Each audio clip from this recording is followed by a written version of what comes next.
I'm gonna get right to the point. Issue 5, Berserk, fantastic. One thing I like about this comic is that it gets right to the point. There's not meaty dialogue. It's very lean dialogue. The only time they really talk about something is when they're trying to drive home what's going on. When they absolutely need to expound upon the situation at hand. Um, it's really good, man. This issue, it basically deals with just love. It deals with love and our main character's lack of it, and so they're talking. Last time it started, they were, and he was entering the house, or I think she was entering the house, and they were just discussing him, and because he's more he. I want to say he's a demigod because Keanu Reeves said he's half human and he's half God. So for me, that's a demigod. But I mean, if you've read this, because we're on issue 5, if you've read this of Berserker, he can't die. No matter what happens, he can't die. Seemingly, can't die. And she's talking to him about, she's trying to uncover the truth about him, and that's what he's been trying to do too. He's been allowing her to try to unlock the truth with him, maybe make him mortal, because it seems like that's what he wants. He wants to be mortal. So I think, in my opinion, I think he wants to be mortal so he can die. Because he's lived forever. I mean, he's lived for 80,000 years. So for him, I mean, it seems like forever. He's like, man, this is crazy, and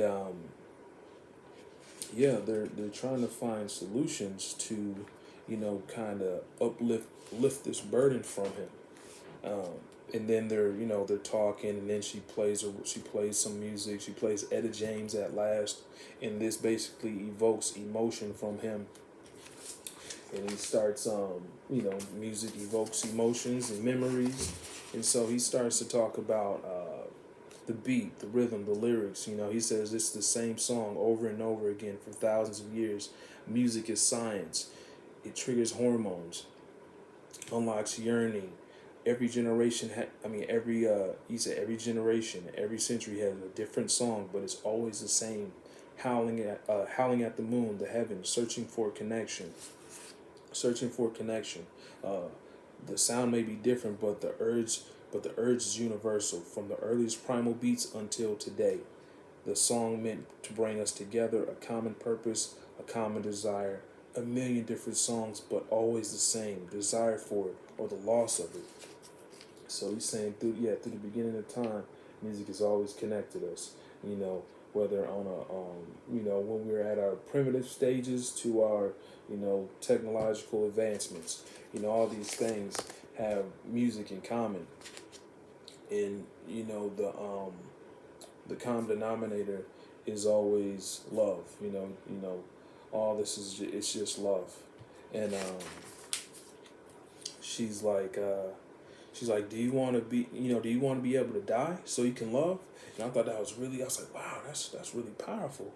And so, and then they go to her lab, right? They go to her lab, and she starts to try to figure out what was his first love. You know what I'm saying? What was his first love? So she's been experimenting on him forever, right? Just to unlock his memories, because he's, like I said, he's 80,000 years old. So she's trying to unlock his memories so she can maybe find a solution.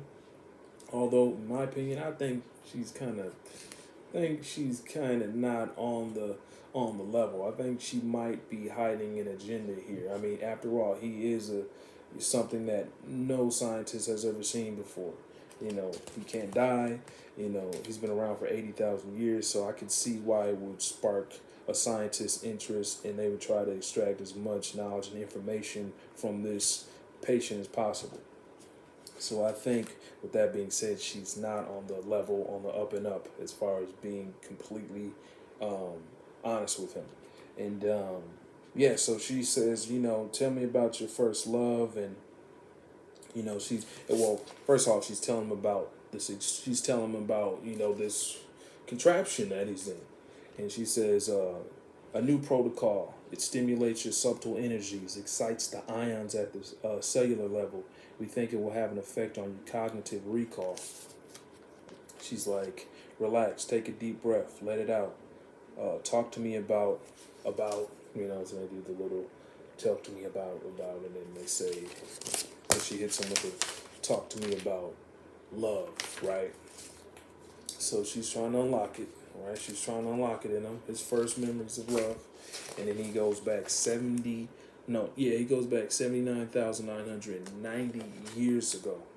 Years into the past. So it's like very primitive right here. Check it out. And so that's his first love right there. Right? So like he said, my first, like yesterday. Wait, he says my first, so long ago, like yesterday. I was young, far from home, years from home. Sometimes if I showed my true nature back then, I was not well received. So basically, showing he's immortal, he has these powers. So he ends up falling in love with that girl from this distant tribe. And it's so sad because she ends up trying to have his baby, and then they outlaw him, and so they rip him apart. You know what I'm saying? They rip him apart. She tries to have his baby. The baby never makes it. Then they're still trying to go at this dude because he's still alive. He's still alive while while he was ripped apart because he can't die. So they chop off his head, and we know he's alive, but the baby doesn't make it. You know what I'm saying? The baby doesn't make it, and this is something that's a reoccurring theme throughout, throughout this story, throughout this comic. This issue is about his the love he has had and the love he has lost, and so there's a woman, that the same woman, and then she buries her dead baby, and then he goes to what I think is Egypt, looks like Egypt, and then another woman, she bears his child, and the child doesn't make it, and then so he kind of like it's like I forget this, so he kind of like gives in to lust. He forgets the notion of trying to fall in love, you know what I'm saying? Because for him, it's like, there's no point. Every time I try to hold something, it ends up, like sand in my hands, falling through my hands, And, as you can see, every woman that he loves right here, like, they get older, and then he just ends up just saying, forget it. There's no point. So he just tries to fill his life with, just other partners, sexual partners. And then, as he goes along, I think he starts to, he said, like the BRZRKR, it would build up over time, the desire for happiness. So he was still dealing with this. He still had, he still had hope in him.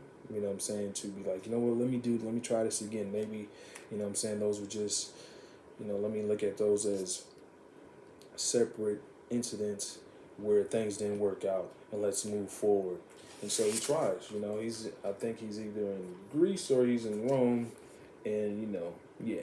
And then there's one where I think he's somewhere in Asia, and then there's a melanated woman there, so maybe this is Africa. But the thing is the same. He's trying to find love, right? He's trying to find love throughout, as centuries go on, and it yields no fruit. He falls in love, and then they wither. His loves wither in front of him as time goes on. It reminds me of you guys there. I don't know if you guys ever seen Highlander, but in Highlander, it's an '80s movie. He's immortal. The main character is immortal, and every time he fell in love with a woman, and then he sees them getting older while he stays the same, just like BRZRKR. And, you see he's holding hands of a lover, and then it gets older, and then it's just him, right? So, and then it's basically very symbolic with this right here. You see the plants growing, blossoming, and then they wither away. Circle of life, like they say. We go back to the essence. And here's one of the women here, and she's weeping because the child that she tried to have with him didn't make it. And so, And then he's looks like he's in Japan. It looks like he's in Japan. He's got his samurai armor on, fatigues on. He dies right there. And then the women that he loves, he stays the same. They get older. Then he has a monk right here, and you can see the monk. So he's probably searching for peace with the monk, and then his mentors with these monks, they wither and die. So he's still kind of left without answers for these questions. Why is this happening? And he's like, what am I and why? So he tries to even purify himself, like dealing with the pain. He doesn't understand. No one would, in that situation. And he's like, why? And she said, and then, eventually, I don't know how to say his name. It's Unute, because it's spelled Unute. So Unute, I'll just say that. She's like, listen, it's okay, you don't need to. And then he basically just like, with fury and anger, he just like remembers that time where he tried to just burn himself. But, he knew it was all for naught because he couldn't die. And then he just like, in all his rage, he just explodes the machine, right? And so, she's like, oh my God, basically. And she's like, are you okay? Which is, it's just, it's a natural response after seeing something like that. And he's like, no. He said, no, he's not, right? It shows right there. And then he's on a mission. He jumps, it switches to, when he's at a mission and somebody asks him, something wrong, kid? And he says, just another day in paradise. So while he's on his mission, she probably goes back to the lab, right? Or she stays in the lab and she's trying to figure out how to extract this information that she just got from him, before the computer blew up. And so there's this mysterious figure that's saying, is the data corrupted? Did you get it? And she's like, yes, we got it, right? So, like I said, I don't know. This, I've always been leery of the doctor that was in this comic because I just felt like, she's dealing with something that no other scientist has ever dealt with. So it would spark a level of excitement. It would spark ambition. She said, it says earlier in the comic that, in this issue that she disregarded going to get Nobel Peace Prizes because she didn't want so much attention on her because she was dealing with experimenting on this guy to find answers that none of us have ever had before, or no, she's trying to solve questions that none of us have even had the answer for. The opportunity to even ask, because no one's ever dealt with someone like this, and so I think she's an opportunist to some extent. Obviously, she's made a career out of helping others, but with this guy, there's been nothing like this guy, and so I can see how it would spark a level of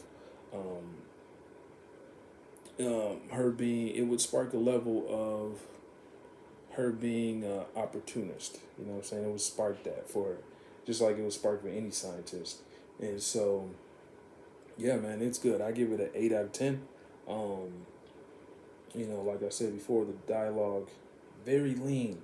They get to the point, and then there's action. And now I don't mean just action like fighting and all that, but action like you see them moving along through the story. You see different sceneries, different cultures. And so you're able to make up your own mind about how you feel about this. And that's what it should be about, man.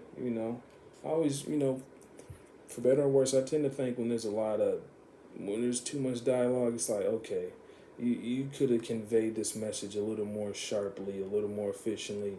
And with BRZRKR, that's why I give it an 8 out of 10, because it does such a great job of doing that. But check that out, though, man. Check it out.